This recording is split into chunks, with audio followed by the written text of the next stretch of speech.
ప్రపంచ యునెస్కో గుర్తింపు పొందిన కాకతీయ రుద్రేశ్వర రామప్ప దేవాలయంపై బీఆర్కే న్యూస్ ప్రత్యేక కథనం. ములుగు జిల్లా వెంకటాపూర్ మండలం పాలంపేట గ్రామంలో ఉన్న కాకతీయుల రేచర్ల రుద్రుడు నిర్మించిన ప్రపంచ యునెస్కో గుర్తింపు పొందిన కాకతీయ రుద్రేశ్వర రామప్ప దేవాలయం.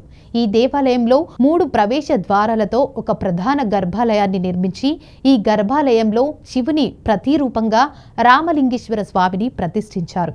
812 సంవత్సరాల నాటి ఆలయం 300 మంది శిల్పులతో 40 సంవత్సరాలు నిర్మించిన ఎంతో గొప్ప శిల్పకళను కలిగి ఉండి ప్రపంచ వారసత్వ సంపదగా చరిత్రలో నిలిచింది. రామప్ప దేవాలయాన్ని క్రీస్తు శకం 1213లో గణపతి దేవుని కాలానికి చెందిన రేచర్ల రుద్రుడు నిర్మించాడు. మధ్యయుగానికి చెందిన ఈ శివాలయం ఆలయంలో ఉన్న దైవం పేరు మీదుగా కాక దీనిని చెక్కిన ప్రధాన శిల్పి రామప్ప పేరు మీదుగా ఉండటం ఇక్కడి విశేషం. ఈ పేరుకు శివుని పేరు కూడా కలిపి రామలింగేశ్వర ఆలయం అని కూడా వ్యవహరిస్తారు. ఈ దేవాలయంలో ప్రధాన దైవము రామలింగేశ్వరుడు. ఇది విష్ణువు దశావతారాలలో ఒకరైన శ్రీరాముడు కొలిచిన లింగమైన రామలింగేశ్వరుడు ప్రధాన దైవముగా ఉన్న దేవాలయం. ఈ ఆలయం కాకతీయుల ప్రత్యేక శైలి అయిన ఎత్తైన పీఠంపై నక్షత్ర ఆకారాన్ని పోలి ఉంటుంది. ఈ ఆలయము తూర్పు దిశాభిముఖంగా ఎత్తైన వేదికపై గర్భాలయం అంతర్భాగమున 3 వైపులా ప్రవేశ ద్వారములు గల మహామండపం కలిగి ఉంది. నా పేరు వెంకటేష్, ఇక్కడ టూరిస్ట్ గైడ్ రామప్ప దేవాలయము. నేను గత 18 సంవత్సరాలుగా ఇక్కడ గైడ్గా పనిచేస్తున్నాను. ఓకే, చరిత్ర వెళ్తే ఈ దేవాలయము కాకతీయుల కాలంలో నిర్మాణం చేశారు. సో కాకతీయుల తరపున వాళ్ళ సేనాధిపతి రేచర్ల రుద్రుడు ఈ దేవాలయ నిర్మాణం చేయడం జరిగింది. అంటే గణపతి దేవుని యొక్క సేనాధిపతి. టెంపుల్ కట్టడానికి 40 ఇయర్స్ పట్టిందండి. 40 సంవత్సరాలు ఒక 300 మంది శిల్పులు కష్టపడ్డారు. రామప్ప ప్రధాన శిల్పి. ఆ శిల్పి పేరు మీదుగానే రామప్ప టెంపుల్ అంటున్నాం. మన భారతదేశంలో చూస్తే మనం ఏ దేవాలయంకి వెళ్ళినా కూడా దేవుడు పేరు మీదుగా ఆలయం ఉంటుంది. ఇక్కడ మాత్రం శిల్పి పేరు మీదుగా ఆలయం ఉంది. సో రామప్ప శిల్పి కూడా కర్ణాటక అతను, అందుకే పేరులో అప్ప ఉంటుంది. వాళ్ళు అక్కడ టెంపుల్స్ కూడా అండి, హలీబేడు, బేలూరు ఇవన్నీ కూడా సిమిలర్గా ఉంటాయి. టెంపుల్ స్టార్ట్ చేసింది 1173లో, సో కంప్లీట్ అయింది 1213లో. ఇప్పుడు ఈ సంవత్సరంతో 812 ఇయర్స్ అవుతుంది. 812 సంవత్సరాలు. ఇప్పుడు రామప్ప దేవాలయము ప్రపంచ వారసత్వ సంపదగా 2021 జూలై 25న సెలెక్ట్ అవ్వడం జరిగింది. మన తెలుగు రాష్ట్రాల నుంచి రామప్ప టెంపుల్ ఒకటే సెలెక్ట్ అయింది. ఓవరాల్గా చూస్తే మన భారతదేశంలో 42 వరల్డ్ హెరిటేజ్ సైట్స్ ఉన్నాయి. మన రామప్ప నెంబర్ 39th. ఓకే, రామప్పలో చాలా ప్రత్యేకతలు ఉంటాయి. ఒకటి పైన ఆ వైట్ గోపురం చూడండి, ఆ వైట్ గర్భగుడి మీద ఆ గోపురం ఉంది, విమానం అంటారు. ఆ విమానానికి తేలుతాయి, అంత లైట్ వెయిట్. ఇక్కడ ఓపెన్గా ఉన్నాయి చూడండి, ఈ టెంపుల్ మీద మనకు కనిపిస్తాయి, అక్కడ రెడ్గా ఉన్నాయి. అలా ఉండేవైతే డిపార్ట్మెంట్ వాళ్ళు పైనుంచి తర్వాత డంగు సున్నంతో క్లోజ్ చేయడం జరిగింది, డ్యామేజ్ అవ్వకుండా. ఎందుకంటే ఆలయం మొత్తం కూడా రాయితో కట్టారు కాబట్టి పైన కూడా రాతితో కడితే బరువు ఎక్కువ అనే ఉద్దేశంతో సో ఆ రోజుల్లోనే light weight technology 800 years back అంత ఆలోచించి కట్టారు. అలాగే ఇప్పుడు ఈ టెంపుల్ ఫస్ట్ టెంపుల్, ఇది మోడల్ టెంపుల్. ఫస్ట్ నమూనా కట్టుకొని అందులో పూజలు చేసుకుంటూ ఇది నిర్మాణం చేశారు. మినియేచర్ అని, miniature of the main temple. ఇందులో నంది ఉంది, శివలింగం ఉంది, బట్ ప్రజెంట్ అయితే పూజలు లేవు. ఆ టెంపుల్ పేరు కాటేశ్వర ఆలయం అంటారు. కాటేశ్వర ఆలయము ప్రధాన ఆలయానికి నమూనా ఆలయం. రామప్ప అంటే మెయిన్ ఈ శిల్పాలండి, బ్లాక్వి. టెంపుల్కు 3 ద్వారాలు ఉన్నాయి. 3 ద్వారాలు, ప్రతి ద్వారానికి 4 ఉంటాయి. మొత్తం 12 శిల్పాలు. వీటిని మదనికలు అంటారు, మదనిక శిల్పాలు.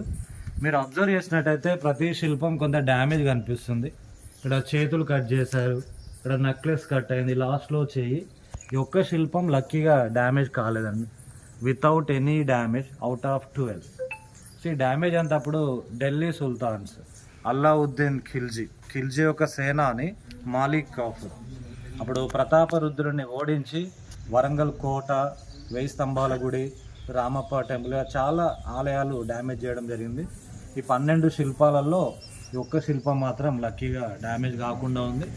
ఆ కాల్లో చూడండి ఆ బొటన వేలు ముందుకు, మిగతా 4 వేళ్ళు వెనక్కి మలిపి నాట్యం చేస్తున్నారు. ద ఫైన్ కార్వింగ్ చూడండి.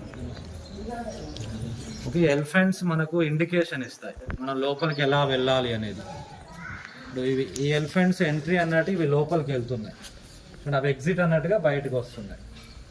ప్రజెంట్ మనం ఏ టెంపుల్కి వెళ్ళినా కూడా సైన్ బోర్డ్స్, యారో మార్క్స్ పెడతారు, ఇది ఇండికేషన్ ఇన్ అవుట్.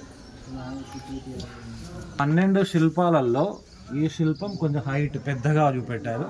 ఇక్కడ కోతి యొక్క చిలిపి వేస్టల్ చూపెట్టాడు చూడండి, ఆ కాలు దగ్గర ఉంది, ఆ చీరలు అవుతుంది చూడండి. ఆ చీరలు ఆగినప్పుడు ఆ పైన ఏమో ఆ రైట్ హ్యాండ్తో బెదిరిస్తుంది, పైన రైట్ హ్యాండ్తో ఆ కోతిని కొడుతున్నట్టుగా. మళ్ళీ చెవి రింగులు చూడండి ఎంత పెద్దగా ఉన్నాయో, ఇయర్ రింగ్స్ అవే ఇప్పుడు ఫ్యాషన్. ఆ వెనకాల కొప్పు కూడా చాలా పెద్దగా ఉంది. ఇక్కడ కోపము, కళ్ళల్లో రౌద్రం కనిపిస్తుంది, యాంగ్రీ ఫేస్ అండి, రౌద్రంతో నాట్యము. గర్భాలయంలో ఎత్తైన పీఠముపై నల్లని నునుపు రాతితో చెక్కబడి పెద్ద శివలింగము ఉంది. ఇక గర్భగుడికి ఎదురుగా ఉన్న మహామండపము మధ్య భాగమున కల కుడ్య స్తంభములు, వాటిపై గల రాతి దూలములు రామాయణ, పురాణ, ఇతిహాస గాథలతో కూడిన నిండైన అతి రమణీయమైన శిల్పములు కలిగి ఉన్నాయి. మండపం పైకప్పు మీద శిల్ప కళా సౌందర్యము చూడదగినది. ఈ మహామండపము వెలుపలి అంచునపై కప్పు క్రింద భాగమున నల్లని నునుపు రాతి పలకములపై వివిధ భంగిమలతో సర్వాంగ సుందరముగా చెక్కబడిన మదనిక, నాగిని శిల్పములు కాకతీయుల శిల్ప కళాభిరుచులకు చక్కటి తార్కాణాలు. ఈ దేవాలయ ప్రాంగణలో ఇతర కట్టడములలో నంది మండపము, కామేశ్వర, కాటేశ్వర మొదలగు ఆలయములు చూడదగినవి. దేవాలయము శిల్ప సంపద కాకతీయుల రాజుల నాటి శిల్ప శైలి తెలుపుతున్నది. ఇక దేవాలయం అత్యంత తేలికైన ఇటుకలతో నిర్మితమైంది. ఈ ఇటుకలు నీటి మీద తేలే అంత తేలికైనవి. ఇక్కడ ఆలయానికి ఎదురుగా ఉన్న నందికి ఒక ప్రత్యేకత ఉంది. ఒక కాలు కొంచెం పైకెత్తి పట్టుకొని చెవులు రిక్కించి యజమాని ఎప్పుడు ఆజ్ఞాపిస్తాడా అన్నట్లుంటుంది. ముందు నుంచి ఏ దిశ నుంచి చూసినా నంది మన వైపే చూస్తున్నట్లుంటుంది. లోపల 2 శివుని సన్నిధులు ఉన్నాయి. శివుడి వైపు చూస్తున్న నంది చెక్కబడి ఇప్పటికీ చెక్కు చెదరకుండా ఉంది. సో ఎలిఫెంట్స్ ఏంటంటే మనకు ప్రొటెక్షన్ కూడా డైరెక్షన్ చూపెడతాయి, మనం ఎలా వెళ్ళాలి అనేది కూడా టెంపుల్ చుట్టూ ఉంటాయి. ఈ వేలో వెళ్ళాలి అన్నట్టుగా గుడి చుట్టూ ప్రొటెక్షన్కి డైరెక్షన్ చూపెడతాయి.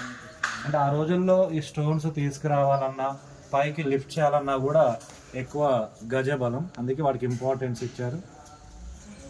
టెంపుల్ అంతా కూడా పైనుంచి చూస్తే ఈ షేప్లో ఉంటుంది, స్టార్ అంటారు, స్టార్ షేప్ అంటే ఏరియల్ వ్యూ. పైన మీరు గమనించండి, ఆ రూఫ్ కార్నర్స్ ఇలా కింద ఎడ్జెస్ కూడా అంటే పైనుంచి చూస్తే ఈ షేప్లో వస్తాయి, నక్షత్రాకారంలో ఉంటుంది. కాకతీయ టెంపుల్స్ అన్నీ కూడా నక్షత్రాకారంలో. సో ఆ బొమ్మలు కూడా కనిపిస్తాయి అక్కడక్కడ. ఆ లాస్ట్ నుంచి 4వ చూడండి, 4th వన్ ఈజిప్ట్ వాళ్ళు కూడా ఉన్నారు, మమ్మీ అండి, ఫారో చూడండి, ఆ బియర్డ్ ఉంది, వెనుక క్లాత్ కూడా ఉంది, ఈజిప్ట్ వాళ్ళు. ఆ సెకండ్ మనకు పర్షియన్స్ కూడా ఉన్నారు ఇక్కడ. ఆ సెకండ్ అతను పైన వాళ్ళు హ్యాట్ పెడతారండి, పర్షియన్స్ కానీ. అప్పుడు ట్రేడ్ జరిగింది వాళ్ళకు, వ్యాపార సంబంధాలు, అందుకే ఇవన్నీ కూడా చెక్కడం జరిగింది. అది చీరాల బీచ్ అండి, మోటుపల్లి, అప్పుడు సీ రూటు. ఇంకో ఎగ్జాంపుల్ కూడా రుద్రమాదేవి పరిపాలించినప్పుడు మార్కోపోలో ఎక్స్ప్లోర్ అయిన ఇటలీ నుంచి వచ్చారు, వరంగల్ విజిట్ చేశారు.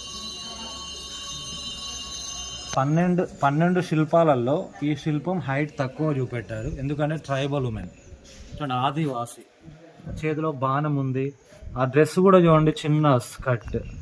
ఆమె కాల్లో ముళ్ళు గుస్తే ఒకతను ముళ్ళు తీస్తున్నారు. ఇక్కడ పాదం ఉబ్బినట్టు కూడా చూపెట్టారు, ఆ ముళ్ళు గుచ్చిన కాడ లైట్గా స్వెల్లింగ్. మళ్ళీ పైన కూడా చూడండి, ఫారెస్ట్లో ఉన్నట్టుగా చెట్లు, కోతి ఉంది, పైన పక్షి కూడా ఉంది, అంటే అడవిలాగా అండి, ఒక స్టోన్లో కంప్లీట్ ఫారెస్ట్. ట్రైబల్ ఉమెన్, ఆదివాసి. సో ఇవన్నీ కూడా డాన్సర్స్. సో అదేమో శిలాశాసనం, టెంపుల్ చరిత్ర అంతా కూడా దాంట్లో ఉంది. ఆ 4 పిల్లర్స్ మధ్యలో ఒక బ్లాక్ స్టోన్ ఉంది.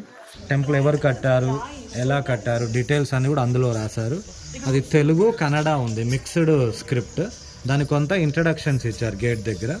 ఇప్పటికి కూడా మీరు అబ్జర్వ్ చేయండి, తెలుగు అండ్ కన్నడ సిమిలర్గా ఉంటాయి, అక్కడ చదవగలుగుతాం. ఇప్పుడు స్క్రిప్ట్ ఒకటే, అందుకే తెలుగు అండ్ కన్నడ ఉంది.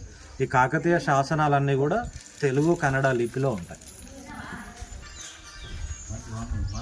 ఓకే, ఈ 12 శిల్పాలలో ఇవి 2 important. Last one Nagini, Nagini and Ragini, Nagini Ragini చూడండి. అప్పట్లోనే హై హీల్స్ అండి, ఇప్పుడు ఫ్యాషన్ అంటున్నారు కదా, చూడండి 800 ఇయర్స్ బ్యాక్ అలా గ్యాప్ కూడా ఉంది, చెప్పుకో కాలుకు ఆ రైట్ లెగ్ నడుస్తున్నప్పుడు ఆ గ్యాప్ కూడా.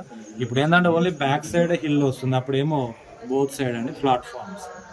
లాస్ట్ వన్ నాగిని, నాగకన్య అంటారు. అన్ని పాములు కనిపిస్తాయి, ఆ చేతిలో ఉంది, భుజాల పైన, ఆ కాలు కింద. ఆ ఫేస్ ఒకటి మీరు క్లోజ్గా అబ్జర్వ్ చేయండి, రఫ్ ఉంది. మిగతా ఫేసెస్ చూడండి స్మూత్గా ఉంటాయి. అంటే పాము ఫేస్ ఆ స్కేల్స్ ఉంటాయి కదా, అవి కూడా చూస్తాయి. ప్రపంచ వారసత్వ హోదా కేంద్ర ప్రభుత్వం 2020 సంవత్సరానికి భారతదేశం నుండి రామప్ప దేవాలయాన్ని వారసత్వ కట్టడంగా గుర్తించడం కోసం ప్రతిపాదనలు పంపింది. 8 శతాబ్దాల నాటి ప్రాచీన కట్టడమైన రామప్పకు వారసత్వ హోదా గుర్తింపునకు ముఖ్యంగా 3 అంశాలను ఆధారంగా చేసుకుని కేంద్ర ప్రభుత్వం యునెస్కోకు నామినేట్ చేసింది. అవి ఇసుకపై ఆలయాన్ని నిర్మించడం, నీటిపై తేలియాడే ఇటుకలతో గోపుర నిర్మాణంలో వాడిన రాళ్లు నేటికి రంగును కోల్పోకపోవడం. ప్రపంచవ్యాప్తంగా 255 కట్టడాలు యునెస్కో వారసత్వ హోదా గుర్తింపు కోసం పోటీ పడ్డాయి. 2021 జూలై 25న రామప్ప దేవాలయానికి ప్రపంచ వారసత్వ హోదా దక్కింది. చైనాలోని పుజౌలో నిర్వహించిన యునెస్కో హెరిటేజ్ కమిటీ సమావేశాలలో ప్రపంచవ్యాప్తంగా 21 దేశాల ప్రతినిధులు ఓటింగ్ ప్రక్రియలో పాలుపంచుకున్నారు. 17 దేశాల వారు రామప్ప దేవాలయానికి అనుకూలంగా ఓటు వేసి వారసత్వ హోదా ఇచ్చే విషయంపై నిర్ణయం తీసుకున్నారు. ప్రతిష్టాత్మక గుర్తింపునిచ్చిన యునెస్కో సంస్థ ఆలయ పరిరక్షణకు అధిక ప్రాధాన్యం ఇస్తూ మన దేశ ప్రభుత్వానికి 8 అంశాలపై కొన్ని సూచనలు చేసింది. విగ్రహాలు అంటారు. సో గజం అంటే ఏనుగు అండి, ఏనుగు తొండం ఉంది. కేసరి అంటే సింహం, ఏనుగు మీద సింహాలు కనిపిస్తాయి. సో గజకేసరి అనేది రుద్రమాదేవికి వాళ్ళ ఫాదర్ గణపతి దేవుడికి బిరుదు, అది రాయ గజకేసరి అంటారు. అంటే ఎలిఫెంట్ అంటే స్ట్రెంగ్త్ కదా అండి, లయన్ ఫర్ కరేజ్. ఆ స్ట్రెంగ్త్ అండ్ కరేజ్ రెండు కలిపి అవి 28 ఉంటాయి టెంపుల్ చుట్టూ గజకేసరి విగ్రహాలు. మీరు ఎలిఫెంట్స్ క్లోజ్గా అబ్జర్వ్ చేయండి, ప్రతి ఒక్క ఎలిఫెంట్ ఏదో కొంత డిఫరెంట్ ఉంటుంది. ఇప్పుడు ఏ రెండు కూడా సిమిలర్గా ఉండవు. కానీ ఇప్పుడు తొండం ఇలా ఉంది అనుకోండి, ఇది స్ట్రైట్గా ఉంది. ఇప్పుడు ఈ డిజైన్స్ కూడా చూడండి, ఇక్కడ ఈ డిజైన్ వేరుంది, ఇక్కడ ఈ డిజైన్ వేరుంది. మళ్ళీ పైన కూడా చూడాలి, ప్రతి ఒక్క ఎలిఫెంట్ ఏదో కొంత డిఫరెంట్. మొత్తం ఎలిఫెంట్స్ 526 ఉంటాయి, ఆ 526 అని డిఫరెంట్. ఇక్కడ మల్ల యుద్ధం, ఇప్పుడు కుస్తీ అంటారు కదా, కుస్తీ రెజ్లింగ్, మల్ల యుద్ధం ఫైట్. లాస్ట్లో చూడండి జైన మతం కూడా చూపెట్టారు, జైన తీర్థాంకుడు మహావీరుడు జైనుడు. ఇక్కడ వైష్ణవ మతం కూడా ఇచ్చారు, నరసింహ అవతారము. ఆ హిరణ్యకశిపుణ్ణి వధిస్తున్నారు, నరసింహ అవతారము. అంటే కాకతీయులు శైవులు అయినప్పటికీ కూడా అండి అన్ని మతాలను ఆదరించారు. ఇప్పుడు మీరు 1000 స్తంభాల గుడి చూడండి, త్రికుటాలయం, సూర్య విష్ణు శివ, అందుకే త్రికుటాలయం అంటారు. వాళ్ళు శివకేశవ భేదం లేకుండా చాలా చోట్ల త్రికుటాలయాలు కట్టారు. అది ఇక్కడ వైష్ణవ మతం కానీ, ఇప్పుడు ఈ జైన మతం కూడా. అంటే మొదట కాకతీయులు జైన్స్ అండి, తర్వాతనే శైవ మతంలో కన్వర్ట్ అయ్యారు. అందుకే జైన విగ్రహాలు మనకు ఇన్ఫ్లుయెన్స్ అని కనిపిస్తాయి. మొక్క శిల్పాలు ఉన్నాయి. 3వ ద్వారము, లాస్ట్ వన్ కూడా ఒక ట్రైబల్ అండి, ఆ చేతిలో బాణం ఉంది. ఆ పైన చూడండి ఫారెస్ట్లో ఉన్నట్టుగా ఆ క్రీపర్స్ కూడా, ఆ లతలు వెరీ ఇంపార్టెంట్. ఆ క్రీపర్స్ అనేటివి ప్రతి శిల్పం డ్యామేజ్ చేశారండి. ఇక్కడ చేతులు, కాలి వేళ్ళు, అక్కడ చెయ్యి. ఈ డ్యామేజ్ అంతా అప్పుడు ఢిల్లీ సుల్తాన్స్ టైంలో జరిగింది. అంటే వాళ్ళ కాన్సెప్ట్ అంతా విగ్రహాలను ధ్వంసం చేయాలి. ఇప్పుడు మన సాంప్రదాయం ఏంటంటే విగ్రహాల పూజ చేస్తాం, వాళ్ళు విగ్రహారాధనకి వ్యతిరేకం. కాబట్టి ప్రతి దాంట్లో ఏదో కొంత భిన్నం చేయడం, అంటే భిన్నమైతే పూజించమని ప్రతి శిల్పంలో ఏదో కొంత విరగొట్టడం. ఇలా ప్రతి దాంట్లో ఏదో ఒకటి దేవుడా విగ్రహమా తెలియక ప్రతి శిల్పాన్ని కొంత డ్యామేజ్ చేశారు. అయితే యాక్చువల్గా 3 స్టెప్స్ ఏనండి. వాళ్ళు ఆజానుభావులు 8-9 అడుగులు ఉండేవాళ్ళు. ఇప్పుడు ఆ పైనుంచి ఇక్కడి వరకు ఒకటే స్టెప్ అండి, 1 అండ్ 2 3. మళ్ళీ ఇప్పుడు ఒక దాంట్లో 2 చేశారండి. ఒక్కొక్క దాంట్లో ఇప్పుడు మనకి ఎక్కడానికి కష్టం అవుతుందని ఈ విధంగా వాళ్ళు ఆజానుభావులు, వాళ్ళు ఈజీగా ఎక్కేవాళ్ళు. ఇవన్నీ కూడా కొత్తవి డిపార్ట్మెంట్ వాళ్ళు పెట్టారు, సపోర్ట్ పిల్లర్స్. ఇవి మాత్రం ఏఎస్ఐ వాళ్ళు ఇచ్చారు, ఆర్కియాలజికల్ సర్వే ఆఫ్ ఇండియా వాళ్ళు సపోర్ట్ పెట్టారు. ఆలయ ప్రత్యేకతలు. ఈ దేవాలయంలో ఎన్నో యుద్ధాలకు, దాడులకు, ప్రకృతి వైపరీత్యాలకు తట్టుకొని నిలబడింది. దేవాలయ ప్రాంగణంలో చిన్న కట్టడాలను నిర్లక్ష్యంగా వదిలివేయడం వలన అవి కొన్ని ప్రస్తుతం శిథిలావస్థలలో ఉన్నాయి. కొంతమంది ఇక్కడున్న నీటిపై తేలే ఇటుకలను తీసుకొని వెళ్లిపోవడం ప్రారంభించారు. అప్పటి నుంచి భారతీయ పురాతత్వ పర్యవేక్షక శాఖ దీన్ని ఇప్పుడు తమ ఆధీనంలోకి తీసుకొని పరిరక్షిస్తోంది.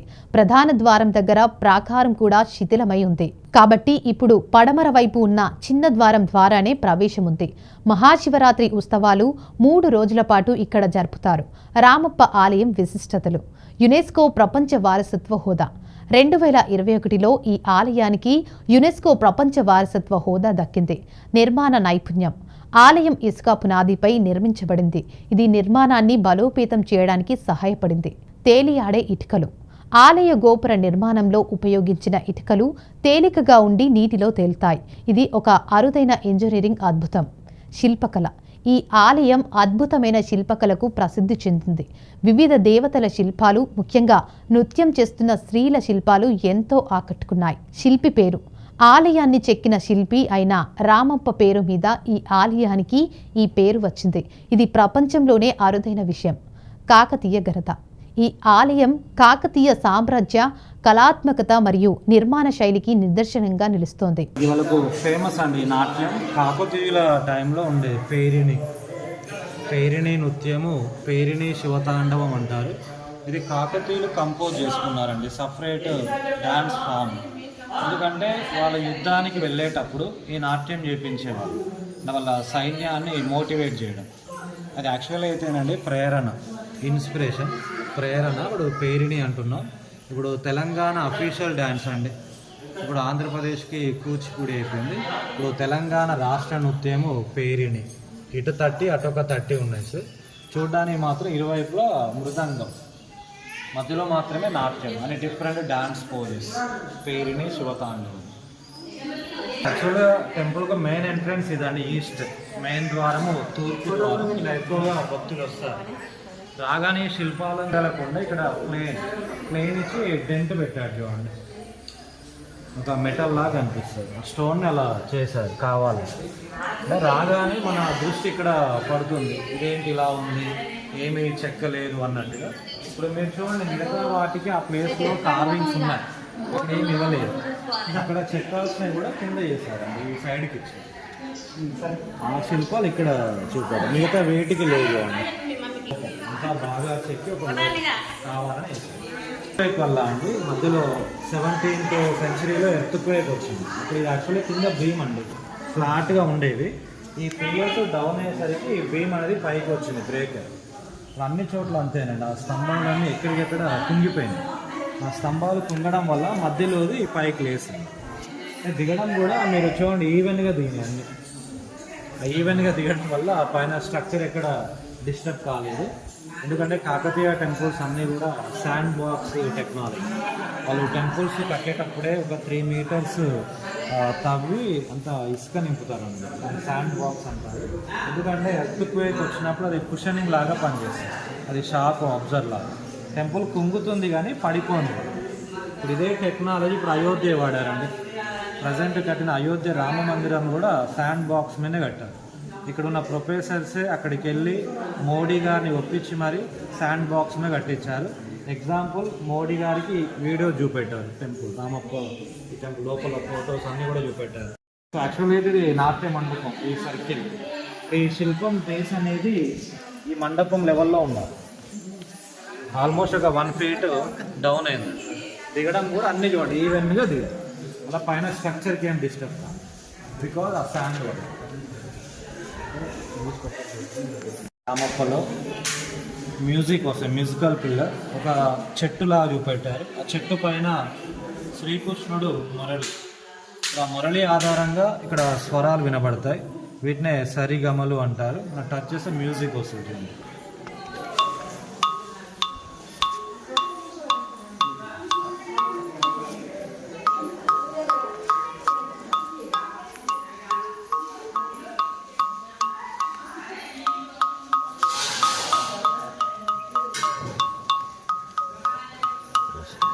పైన రావు చూడండి. టెంపుల్ మొత్తంలో ఇది ఒకటేనండి మ్యూజిక్ వచ్చే పిల్లర్, కంప్లీట్ ఒకటే స్టోన్ అండి, సింగిల్ స్టోన్. ఆ స్టోన్లో డిఫరెంట్ సౌండ్స్. ఇవన్నీ కూడా ద్వారపాలికలు. అక్కడ వెల్కమ్ చూపెట్టాడు చూడండి, లోపలికి వెళ్ళేటప్పుడు స్వాగతం నమస్కరిస్తున్నారు, వెల్కమ్. బయటకు వచ్చేటప్పుడు ప్రసాదంగా అరటిపండు, బనానా. అంటే అలా వెళ్ళి ఇలా రావాలి అన్నట్టు చూపెట్టారు. అది ఎంట్రీ అండి, ఇది ఎగ్జిట్ అనమాట. మన బయట మనకి ఎలిఫెంట్స్ ఇచ్చారు, ఇక్కడేమో ఈ విధంగా ఇన్ అవుట్. లోపల ఒక ప్రత్యేకత అండి, గర్భగుడిలో ఈ గర్భాలయంలో సూర్యోదయం నుంచి సూర్యాస్తమయం వరకు ఆ మండపంలో ఎంత వెలుతురు ఉంటుందో లోపల అంతా వెలుతురు వస్తుంది. ఇప్పుడు గర్భగుడిలో లైట్ లేదండి, అయినా చూడండి ఎంత వెలుతురు ఉందో. అంటే బయట సూర్యకిరణాలు ఈ 4 స్తంభాల మీద పడి లోపలికి రిఫ్లెక్ట్ అవుతాయి. రంగమండపంలో ఉన్న 4 స్తంభాల మీద పడ్డ వెలుతురు లోపలికి రిఫ్లెక్షన్ అవుతూ వెళ్తుంది. Black pillars. ఇప్పుడు ప్రజెంట్ లైట్ ఉంది, అంతరాలయంలో ఆ లైట్ ఆఫ్ చేసినా అదే వెళ్తుంది. లైట్ ఆఫ్ చేస్తాను చూడండి. నేచురల్ లైట్ అండి, దేవుడి మీద చూడండి లైట్ ఆఫ్ చేసినా గర్భగుడిలో వెళ్తురు వస్తూనే ఉంది. రిఫ్లెక్షన్ ఆ 4 పిల్లర్స్ మీద పడ్డ సన్ రైజ్ రిఫ్లెక్షన్ అవుతూ దేవుడి మీద పడుతూ ఉంటాయి. మీద కాపీ చేస్తున్నారు బ్యాంగిల్ డిజైన్. ఈ డిజైన్లో ఎంత చిన్న హోల్ చూడండి, ఆ సూది వెళ్ళే అంత. చూడండి, ఆ రోజులు ఎటువంటి మిషనరీ లేదు, ఇంత టెక్నాలజీ లేదు, అంత హ్యాండ్ మేడ్. మళ్ళీ వెరీ హార్డ్ స్టోన్ అండి, basalt, black basalt, very hard stone.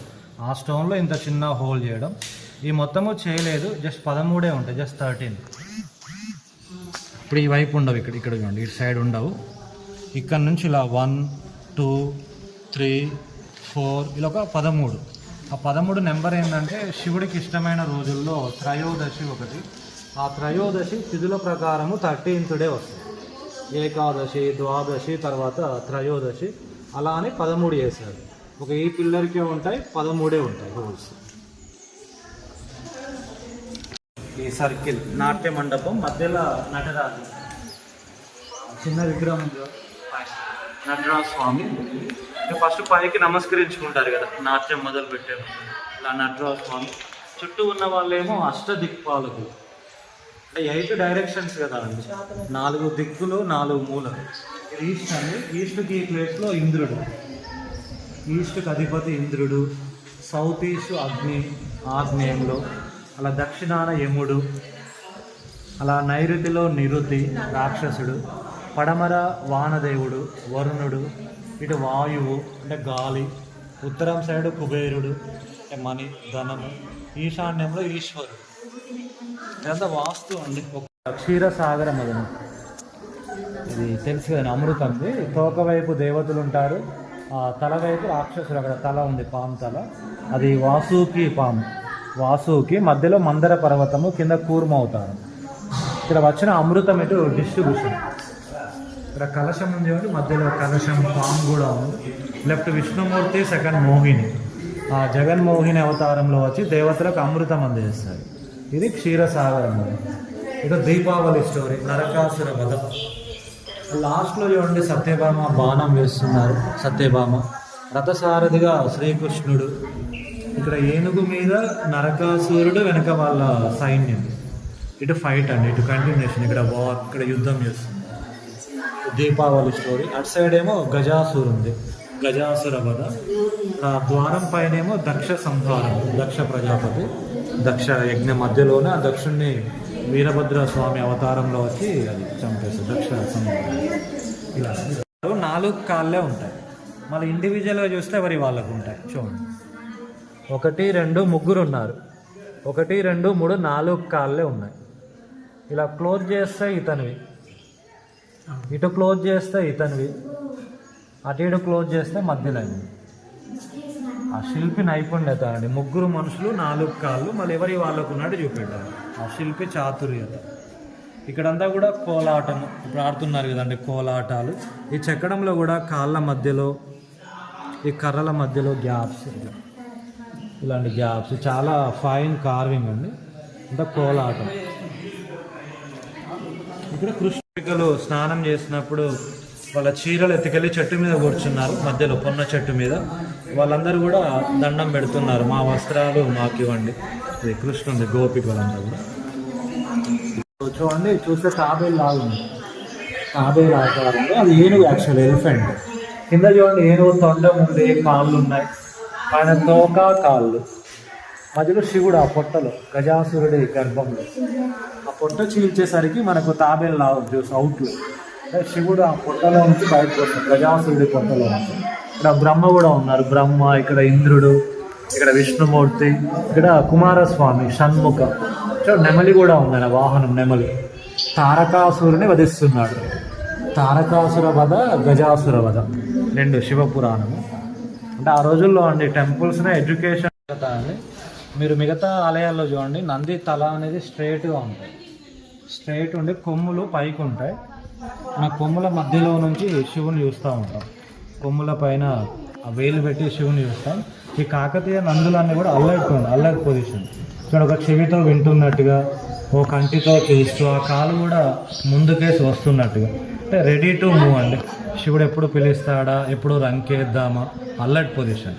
అదే మనం మిగతా శ్రీశైలం కానీ ఎక్కడికి వెళ్ళినా కూడా తల అనేది స్ట్రైట్గా ఉంటుంది, కొమ్ములు పైకి ఉంటాయి. మన కొమ్ముల మధ్యలోనే శివుని చూస్తాం.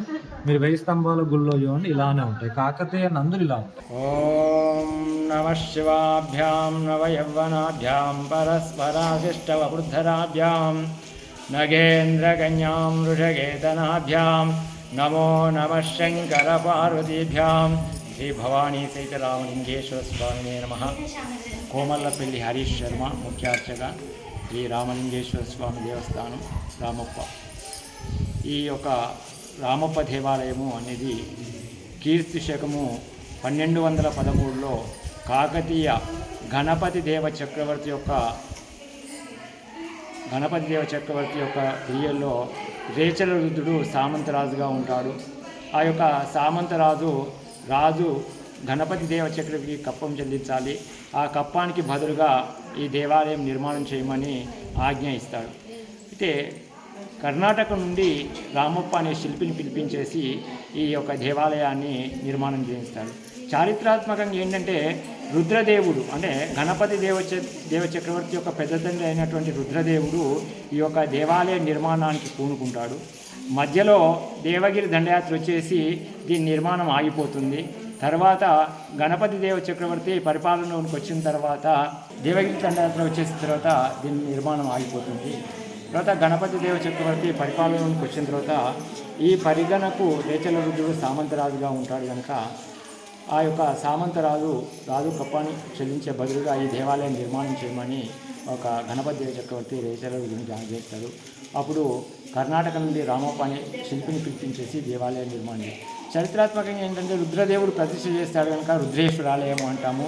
శిల్పి రామప్ప కనుక ఈ యొక్క శిల్పకళ నైపుణ్యతకి అతని యొక్క పేరు స్థిరస్థాయిగా ఉండిపోవాలని రామప్ప దేవాలయం అని రామలింగేశ్వర స్వామిగా పిలువబడుతుంది. అంటే భారతదేశంలోనే కాదు, ప్రపంచంలో కూడా శిల్పి పేరు మీద పిలువబడేటువంటి ఏకైక దేవాలయం ఏదైతే ఉందంటే ఒక మన రామప్ప దేవాలయం మాత్రమే. ఎందుకంటే ఎక్కడైనా స్వామివారి పేరు కానీ ఆ యొక్క రాజుల నిర్మాణం చేసినటువంటి రాజు పేరు మీద నిర్మాణం జరుగుతుంది. కానీ అంటే ఇక్కడ ఒక కాకతీయుల యొక్క ఔదార్యం ఏంటంటే ఒక ఎంతైతే 40 సంవత్సరాలు ఆయన జీవిత పర్యంతం కూడా ఈ యొక్క దేవాలయ నిర్మాణానికి ఆయన శాయశక్తిలో కృషి చేసినందుకు ఆయన యొక్క కృషికి పేరుగా రామప్ప దేవాలయం అని ఆ యొక్క శిల్పి పేరు మీద పిలువబడుతుంది అన్నమాట. ఇందులో ఎక్కువగా గణపతి దేవ చక్రవర్తి భావమూర్తి జాయసేనాన్ని రచించినటువంటి నృత్యరత్నావళి, గీతరత్నావళి, వాయిద్య రత్నావళి అనే గ్రంథాలను ఆధారంగా తీసుకుంటూ ఇందులో ఉన్నటువంటి భంగిమలన్నీ కూడా ఈ యొక్క దేవాలయం నిర్మాణం చేస్తారన్నమాట. ప్రధానంగా ఏంటంటే ఈ యొక్క దేవాలయం యొక్క విశిష్టత ఏంటంటే సూర్యోదయం నుండి సూర్యాస్తమయం వరకు సూర్యుడు ఏ దిశలో ఉన్నా కూడా ఆ యొక్క శివలింగము పైన అనేది వెలుతురు పడుతుంది. అంటే గర్భాలయము ఇంత విశాలమైనటువంటి మండపం ఉన్నందుకు గర్భాలయం ఎంతో చీకటిగా ఉండాలి. కానీ ఎలాంటి చీకటి లేకుండా సూర్యోదయం నుండి సూర్యాస్తమయం వరకు సూర్యుడు ఏ దిశలో ఉన్నా కూడా ఆ యొక్క శివుని పైన వెలుతురు పడే విధంగా ఈ యొక్క దేవాలయం నిర్మాణం చేయిస్తాడనమాట ఈ యొక్క శిల్పి రామప్ప. ప్రధానంగా ఏంటంటే ఈ దేవాలయము శిల్పి పేరు మీద పిలువబడేటువంటి ఏకైక దేవాలయంగా ఈ మధ్యలోనే యునెస్కో గుర్తింపు పొంది ప్రపంచ వారసత్వ సంపదలో ఒకటిగా అభివృద్ధి చెందుతున్నటువంటి దేవాలయము. ఈ దేవాలయంలో ప్రతి కార్తీక మాసం కానీ మా శివరాత్రి కానీ ఉత్సవాలను అత్యంత వైభవంగా నిర్వహించబడుతుంటాయి. రామప్ప దేవాలయాన్ని క్రీస్తు శకం 1213లో రేచెల్ల రుద్రయ్య గారు నిర్మాణం చేశారు. ఈ రేచెల్ల రుద్రయ్య కాకతీయుల సర్వసైన్య అధ్యక్షుడు, ఈ ఏరియాకి సామంతరాజు కూడా. ఆయన ఒక యుద్ధంలో గెలిచిన దానికి గుర్తింపుగా మనకి ఇక్కడ ఈ గుడిని పక్కన రామప్ప చెరువును నిర్మాణం చేశారు. ఇది 40 ఇయర్స్ కట్టారు. 1173 నుంచి 1213 వరకు కట్టారు. కట్టడానికి 40 ఇయర్స్ పట్టింది. కట్టి ఇప్పటికీ 812 ఇయర్స్ అవుతుంది. ఫస్ట్ దీన్ని రుద్రేశ్వర ఆలయం అని పిలిచేవారు. అంటే కాకతీయ రాజు రుద్రదేవుడు లోపలి శివలింగాన్ని ప్రతిష్టాపన చేశారు కాబట్టి ఆయన పేరుపై రుద్రేశ్వర ఆలయం అని. మనకి శిల్పాలను చేసిన శిల్పి రామప్ప, అతని పేరుపై మన రామప్ప టెంపుల్ అని అంటున్నాము. అలాగే మూల విరాట్ కూడా శ్రీ రామలింగేశ్వర స్వామి వారుగా పిలువబడుతున్నారు. అలా కూడా రామప్ప టెంపుల్ అని అంటున్నాం. మనకి ఈ టెంపుల్లో ప్రధాన ఆలయం రుద్రేశ్వర ఆలయం, దీన్నే ఇప్పుడు రామలింగేశ్వర స్వామి వారి ఆలయంగా పిలుస్తున్నాం. దీంతోపాటు ఉపాలయాలు కాటేశ్వర ఆలయం. కాటేశ్వర ఆలయం అంటే ఇది కట్టిన రీచెల్ల రుద్రయ్య గారి తండ్రి పేరు కాటమసేన అని, అతని పేరుపై మనకు ఆ టెంపుల్ని నిర్మాణం చేశారు. ఇది మోడల్ టెంపుల్ కూడా. టెంపుల్ మొత్తం కట్టే టైంలో ఫస్ట్ అది కట్టి దాని మోడల్లో మెయిన్ టెంపుల్ని కట్టారు. అలాగే కామేశ్వర ఆలయం ప్రస్తుతానికి ఇది పునర్నిర్మాణం చేయడానికి ఆర్కియాలజీ డిపార్ట్మెంట్ వారు తీశారు. ఇది రేచెల్ల రుద్రయ్య గారి తాత పేరు కామయ్య సేన అని, అతని పేరుపై ఆ టెంపుల్ని నిర్మించారు. అలాగే నంది మండపం, వంటశాల, శిలాశాసనం ఉన్నాయి. హన్మకొండ నుండి వచ్చినాము. ఈ కార్తీక మాసంలో శివునికి ఎక్కువ ఆరాధిస్తాం కాబట్టి ఈ రామప్ప టెంపుల్ ఫేమస్ కాబట్టి ఇక్కడికి వచ్చాము. చాలా అద్భుతమైనది. కాకతీయుల నాటి కథ మా చిన్నప్పుడు అమ్మ వాళ్ళు చెప్పేది. శివరాత్రి రోజు కూడా అగ్నిలో నడిచేవాళ్ళము, అందరూ నడుస్తుంటే చూసేవాళ్ళం మా చిన్నప్పుడు. చాలా బాగుంటుందండి ఈ టెంపుల్. పేరు భవాని. మేము హన్మకొండ నుంచి వచ్చామండి. ఇక్కడ రామప్ప టెంపుల్ని దర్శనం చేసుకోవడానికి వచ్చామండి. ప్రతి సంవత్సరం కార్తీక మాసంలో తప్పకుండా మేము ఈ టెంపుల్కి వస్తామండి. ఇక్కడికి వచ్చి శివునికి అభిషేకం చేపిస్తామండి. అంతేకాకుండా దీపదానం కూడా చేస్తామండి. ఈ టెంపుల్ చాలా ప్రాచీనమైనది. శిల్పకళ గురించి చెప్పుకున్నట్లయితే చాలా బాగుంటుందండి. అందుకే మేము హన్మకొండ నుంచి అందరం కలిసికట్టుగా ప్రతి సంవత్సరం ఈ టెంపుల్కి దర్శనం చేసుకోవడానికి వస్తామండి. మేము నా పేరు శ్రవంతి అండి. మేము హన్మకొండ నుండి వచ్చాము. ఈ కాకతీయుల కట్టడాలు చాలా అద్భుతంగా ఉన్నాయండి. శివుడిని ఎక్కువ కార్తీక మాసంలో ఆరాధిస్తామండి. చాలా అద్భుతంగా ఉంది, వర్ణించలేము ఇక మనం. నా పేరు నరేష్ అండి. నేను కొత్తగూడ నుంచి వచ్చాను. కార్తీక మాసం శివుడి గుడి విజిట్ చేద్దామని వచ్చాను.